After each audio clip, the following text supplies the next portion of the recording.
Roses are red, violets are blue. Which Devastator is right for you? We're going to break each of them down, discuss the pros and the cons, go over our poll results, and show off our new giveaway figure, all coming up right now on Transformers Talk Raw.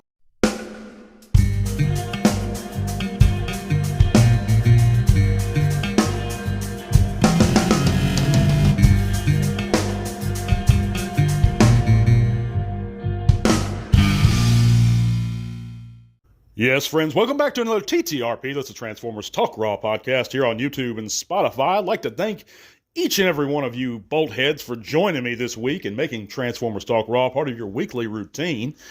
Before we get into it, guys, you can click all those great links in the description below. It's going to take you to all kinds of cool stuff, including our Facebook group, where you can come there, share your own channels or pages, chat bots with us. We'll be real glad to see you guys there. You can also consider supporting the podcast further via Patreon. Of course, every $1 or $3 supporter gives you an automatic entry or two into every monthly giveaway we have, and that's giving away free figures shipped at my expense. So consider supporting the podcast a little further if you haven't already, guys. But either way, I appreciate you coming in, hitting that thumbs up, and making sure you're subscribed. But like I said, if you want to support the channel further, now's a great time. $1 a month, guys. I mean, it gives you a shot at a great figure. You know, we already gave away a Legacy Lockdown earlier this month. I'm giving away another one. I think it's a Legacy Alita 1 for the latter half of this month. It's just an extra figure I had. But we do all kinds of figures, older and new. And we've given away tons already. You know, I've given away leader classes, Voyagers, and it's just...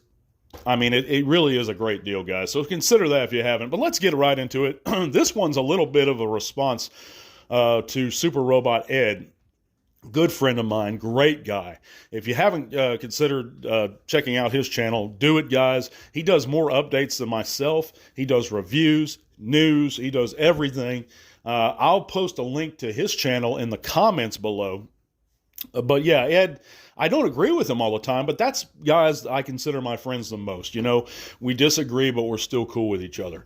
He loves the new 86 Studio Series 86 Devastator. I have my problems with it. I think it looks good, but I have my problems with it, and we'll get into this a little further here. So everyone's seen the new pictures last week, and that's why I'm not really going to go over the news this week, because this one's going to be a little longer. Everyone's seen the new pictures and Evan talking about the 86 Devastator last week. And I have pros with it and a bunch of cons with it, and we're going to compare it to the Combiner Wars. So I have a list here of 86 Devastator's pros. It's in scale, the individual bots are. They're in scale with the rest of the line, and they're in scale according to the Sunbow size charts. And there's a bunch of Sunbow size charts, and people can make the arguments, well, Sunbow size scale was all over the place, and it was. But I think the point stands, and there is a line to be drawn in accordance to what is obvious here. And of course, obviously, the individual bots scale up perfectly with the rest of the line, the Chug style figures, and the current line we have. But another pro to them, or they're going to be, in my opinion, easier to acquire since all of them will be at retail. Another one is that they all have individual guns. That's something the regular Combiner Wars release did not have. But there's cons to them too, guys. Devastator, and I don't care where you hear this, is not in scale when he's combined into his Gestalt mode with the rest of the main line. He's just not. At least the current main line. Now, as you can see, according to the Sunbow size charts, or any Sunbow size charts you look at, Optimus Prime, for example, we're going to use him as the benchmark. You see this purple line on this Sunbow, this lighter purple lavender line, is where Optimus's head comes up, according to Sunbow. But you see, if you look at Devastator, it comes up to his lower knee or his very lower thigh, not his crotch. And 86, Optimus Prime, is going to stand at crotch level or a little higher to the 86 Devastator. That's not in scale, guys. You know, the perfect scale to me, when combined, is the Combiner Wars. And Devastator should absolutely be a Titan. He's equal in size, according to those same charts, with Omega Supreme and with Predaking, approximately equal in size. Those two are Titans. Omega Supreme is written about as being a Titan. So if Devastator is the same size as him, Devastator should also be a Titan. If anything, guys, Legacy Menasor is too short. That's why they make upgrade kits for him that make him taller. Because he's just too short. Now, it's not saying I don't love the Legacy Menasor and I'm not fine with his scale. I just prefer my Devastator a Titan size. Now, Super Robot Ed and others have made the direct statements that that Devastator and Omega should not be Titans. Well, that's just not true, according to the Sunbow size chart. And in terms of shelf presence, Combiner Wars beats it when fully merged. So I think it's a personal preference of what you prefer. And another thing, a knock against the 86, is that he's more of a parts former. We see Long Haul, new images of Long Haul, who's dragging Devastator's thighs and stuff around. Well, that's all built in with the Combiner Wars. So this is just a fact. I'm not being biased. A lot of people, they have this newitis. Anything that's new, that's automatically better. And that's just not the case. I'll give you examples over the years. The Generations Thrilling Dirty Brainstorm was infinitely superior to the Titan's Return, in my opinion. It was just a better toy. It was a better figure. It was more sturdy. It wasn't a retool or remold of something else. It was larger. The plastic felt better. That's one. There's several, guys. And I can go on and on with them. Now, there are cases where the new is better. I don't think this is necessarily one of them. But let me know in the comments what you guys think. That's just my take on it. There's pros and cons to a bunch of them. But in some ways, I just don't feel the 86 is as good as the Combiner Wars. And it like I said, it comes down to what you prioritize, individual bot modes or just stalt modes.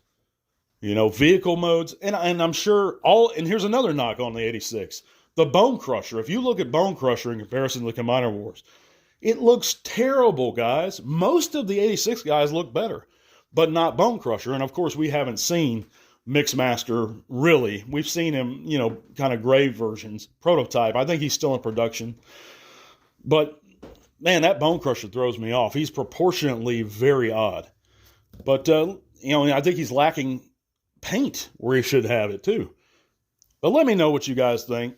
We're going to move on to this week's poll results and announce our giveaway for the end of this month. Check out the poll results. And like I said, guys, this is going to be a bit of a shorter one. I'm not going to really get into the news too much. I'm just a little bit beat from work, but bear with me. We're going to be back real soon next week with an all-new, longer segment. But last week we asked the question, which Silver Bolt do you prefer as far as the main line goes? The new Age of the Prime's upcoming figure or the old Combiner Wars? And out of 103 votes, the fans have spoken, 80% prefer Age of the Primes, with leaving a 20% preferring Combiner Wars. And if I could have voted, I would have definitely chosen the Combiner Wars. In general, I do like the look of the Superion more than the Combiner Wars, even though I don't think the Combiner Wars was bad. I do like the individual limbs of the Gestalt more than the Combiner Wars, but not the Silver Bolt. To me, the Silver Bolt, he comes with this large piece of plastic that makes up the skeletal frame. I don't care what anyone says, is a heavy retool or a moderate retool of Menasor's frame, the arms and legs, or the skeletal structure. It's definitely a retool.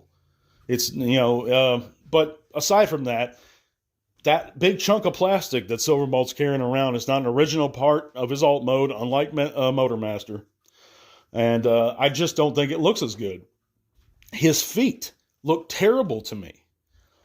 They're not accurate looking to me. I think he's missing paint apps.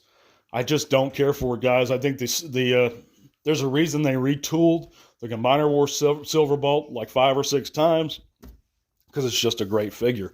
And I think it still holds up today. But again, let me know in the comments what you guys think. Like I said, this one's going to be a bit shorter this week, guys. I do apologize. A little bit beat from work, but we're going to be back real soon.